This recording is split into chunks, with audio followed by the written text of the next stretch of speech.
First, I'd like to congratulate Tim McAleer and Don Kent for their award tonight. Two tremendous individuals. Tim, a great official. I never had him, but my thing with the official, just get me to the foul line, you know what I mean? I'll be happy. But Tim was a great official. Don Kent is a great American. He talks very well. He's the Queen's English. We coach against him. He was at McClancy, and I was at Nazareth in Brooklyn. And I couldn't get a day. I was really struggling. I was on lastchance.com trying to get it down. And I couldn't get, but Donnie introduced me to a young lady. I got distracted for a couple of weeks. He beat me by 30, and he smiled, and then the girl said goodbye. So whatever it takes, Donnie's a nice smile, but he's a bottom line guy. But he's a terrific guy. I want to introduce a couple of real people. Before I begin, I just want to thank Tobin Anderson for inviting me to speak at this tip-off dinner. Certainly a privilege and an honor to be here tonight. And I want to congratulate the players, the coaches, the fans, the parents, the administrators, the people that work on stats, the managers, all part of having a great success. 4 years, and as you mentioned before, 15 and 14. The years before that, right, the team was trying hard, but only won 5 games 2 years in a row. Now 15 and 14, and they get to the finals of the tournament. Next year, 21 and 11, co-champs regular season, gets to the finals again of the tournament. 2 years ago, they go 27 and 5, and they win the regular season and the tournament, go to the NCAA first time ever. You do the first time ever, that's tremendous.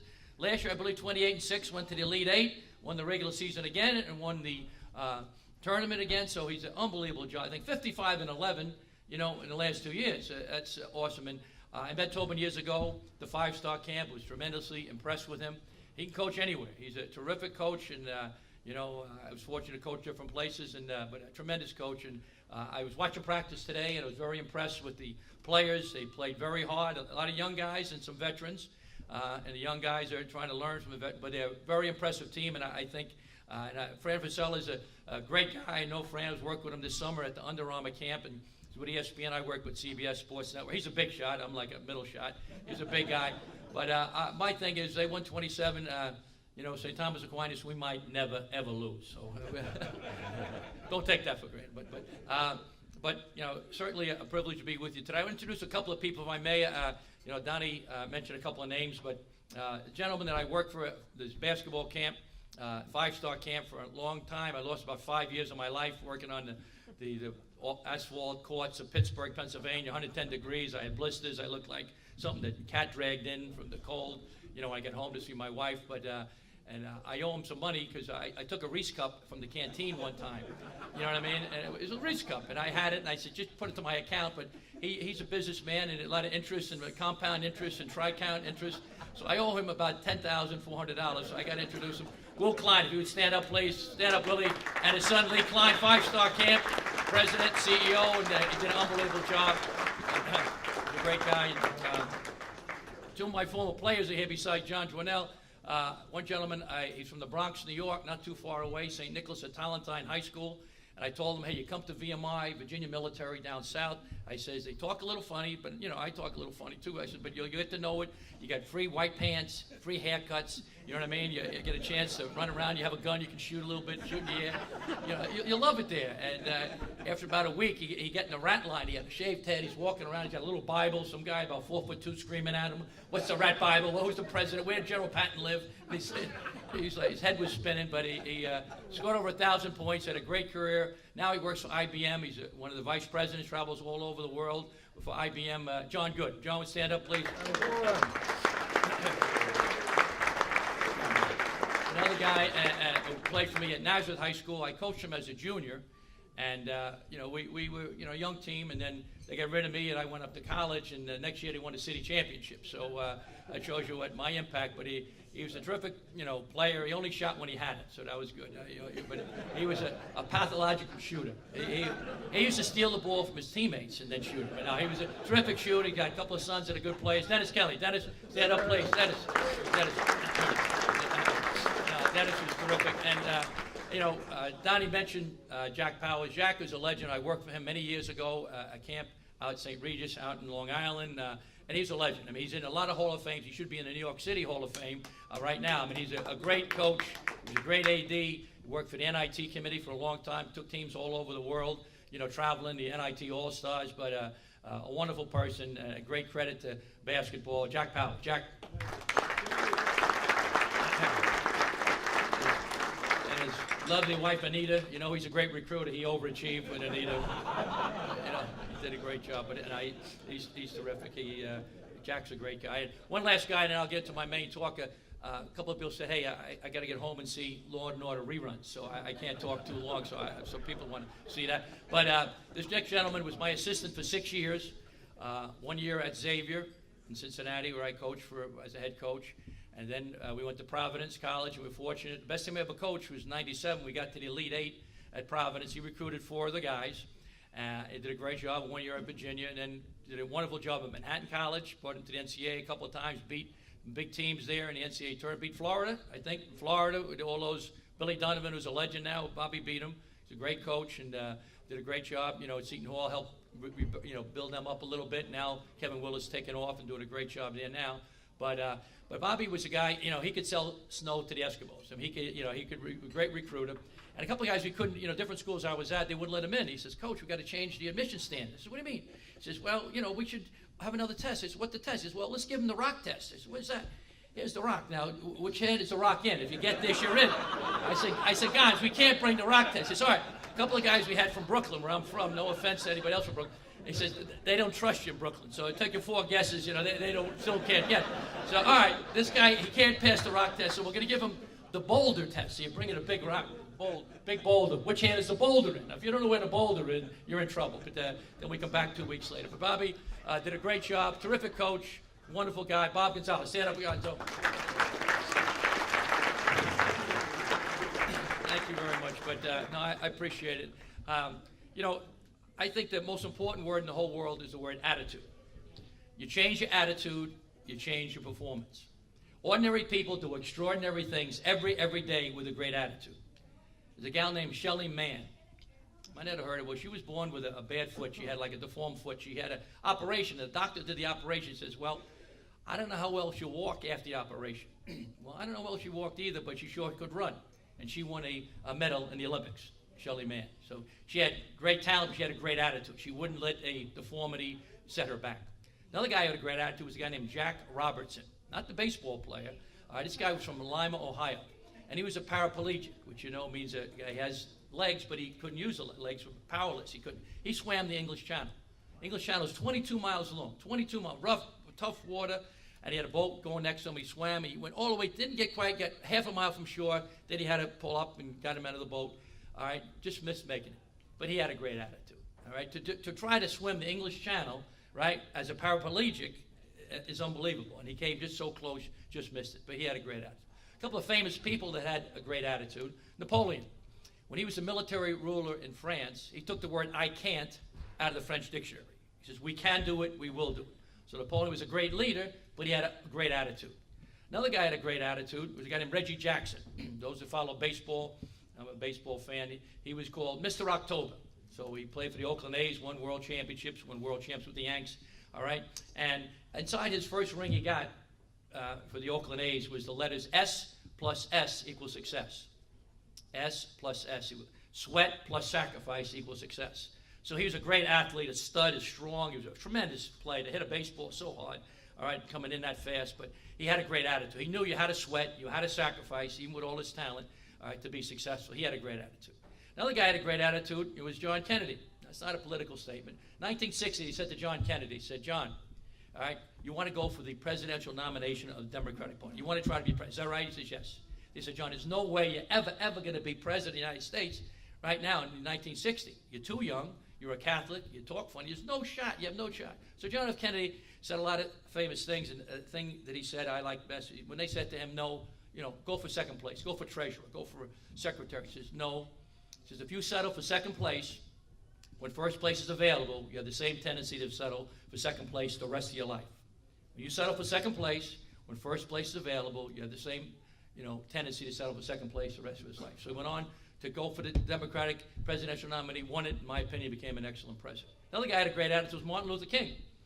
Martin Luther King, he says, whatever your role in life, do your role, whatever it is, do it the best of your ability. If you're a street sweeper, go down the street and sweep it as clean as you can, do it as best you can, all right? So whoever walks down the street, hey, this guy street sweeper did an unbelievable job, because that's your role right now, but hopefully that's going to change and you'll do better.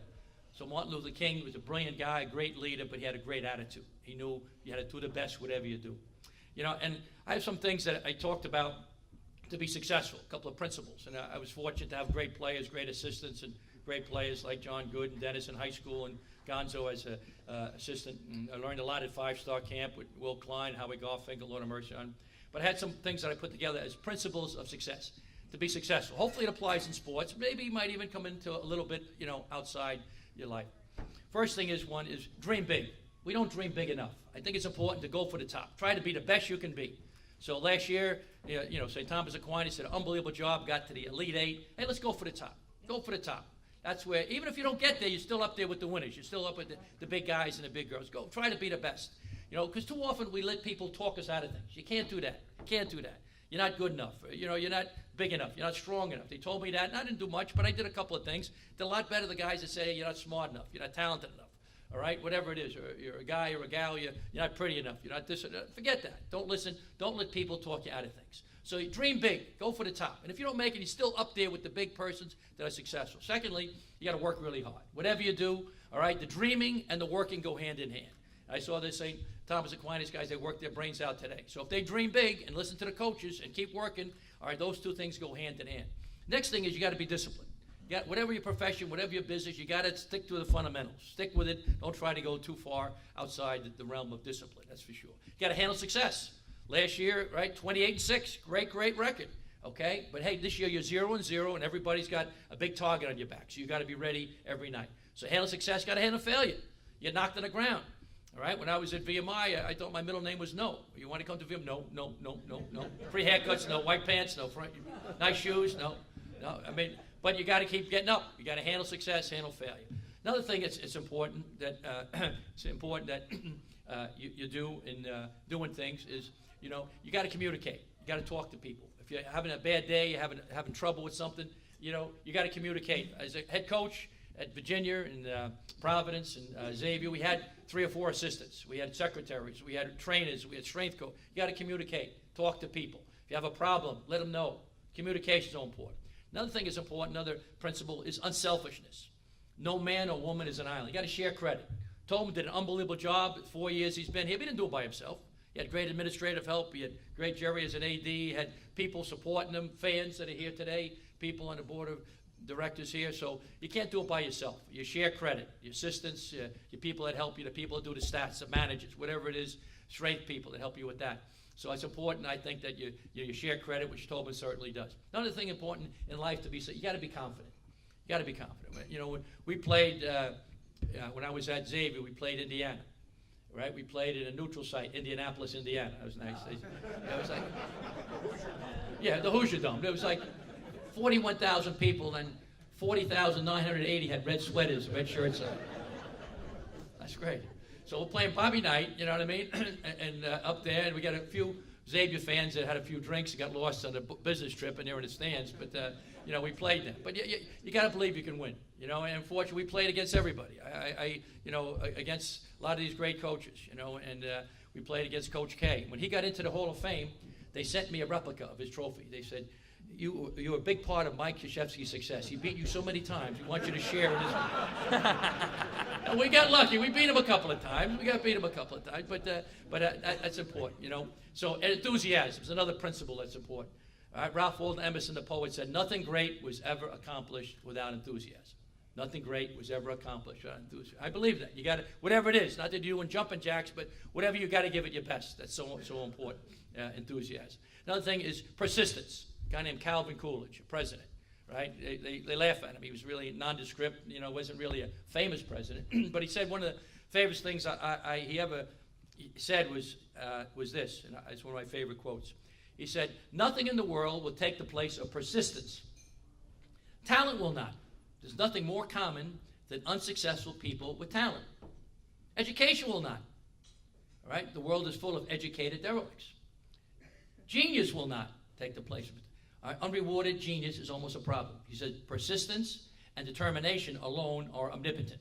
They're all powerful. So if you're persistent and you're determined, and we're going to get there, it might not happen right away, all right, you can do great things. So persistence and determination alone are omnipotent. Another principle that's important is you got to be creative. I was at Xavier. We didn't have football. Didn't have football for 20 years. So we had a young man to come in from Michigan. The week before, he was at the Michigan State football game. 110,000 people. 110,000. So he says to me on Saturday morning, he says, Coach, who are we playing in football this weekend? So I said, we got to buy this weekend. But next weekend, we got a big game next week. So after about an hour later, my Irish Catholic guilt, I forget his name, but I said, no, we dropped football, right around the Russian Revolution a long time ago. But be creative. But we did tell him the truth after about an hour. Another thing, you got to have fun. Life's too short. You got to have fun. You got to enjoy. You got to work hard. There's a lot of pressure, a lot of stress. You got to have fun. That's so important, whatever you do. I was walking in here, if I can brief story, and a guy, a local media guy, says to me, says, "Are you Pete Gillen?" I'm surprised he recognized. He says, "Yeah." I said, "Yeah." He says, "Did you coach in both the ACC and the Big East?" I said, "Yeah."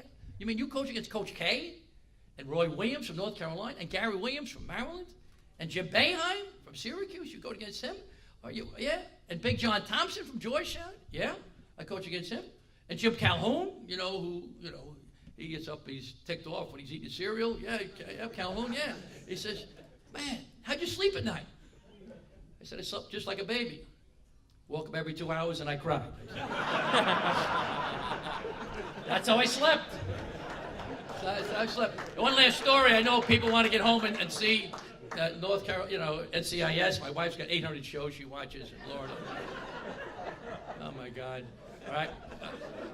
We're in a competitive world. We are. We're in a competitive world. And one story about a gentleman from the southwest part of the country. He's a multimillionaire. Loaded, had tons of money, but the people in this town, a small town in the Southwest, they didn't work. They were lazy. They could work, but they were lazy. So he wanted to teach them a lesson. So he brought them to this big ranch they had, and they had a big swimming pool, and the swimming pool was off limits, and a band playing music. And the bottom of the swimming pool, there's 12 alligators who hadn't eaten, all right, in 10 days. So after people are drinking and partying, about 400 people, he brings them around the pool, and he says, "I'm really disgusted with you. I was a competitor. I had a scratch and claw, and I had nothing. Now I'm a multi-millionaire, and, I had a fight and scratch, and right here in the pool there's 12 alligators. They haven't eaten now in 10 days, and I had to jump in the pool and fight alligators, get to the top. If anybody has the guts and courage to jump in the pool, swim the length of the pool, all right, and survive, okay, I'm going to give them one of three things: $1 million in cash, my daughter's hand in marriage, or the deed to this beautiful ranch. Whatever they want." So he just wiped out. None of the people are competitive as I am. I'm a competitor. Turned around, splash, somebody's in the pool. And all of a sudden, all right, the alligators, I had 10 days, they hadn't eaten, they go scum to the top. The guy started swimming, and the band's playing, and women are fainting, and the guy's swimming. Alligators start biting him, and there's blood flashing all over, and he's swimming, and his alligator's going over, he's fighting, and people are fainting, and the music's going. True story. I embellish a little embellish. Right. He's going all the way. After 22 minutes, a guy emerged victoriously out of the pool. And his suit was ripped, and he had alligator teeth mark on his arm, and his blood all over the place. So the guy who owned the ranch, "I can't believe it. Somebody's competitive." He says, "Come on over here."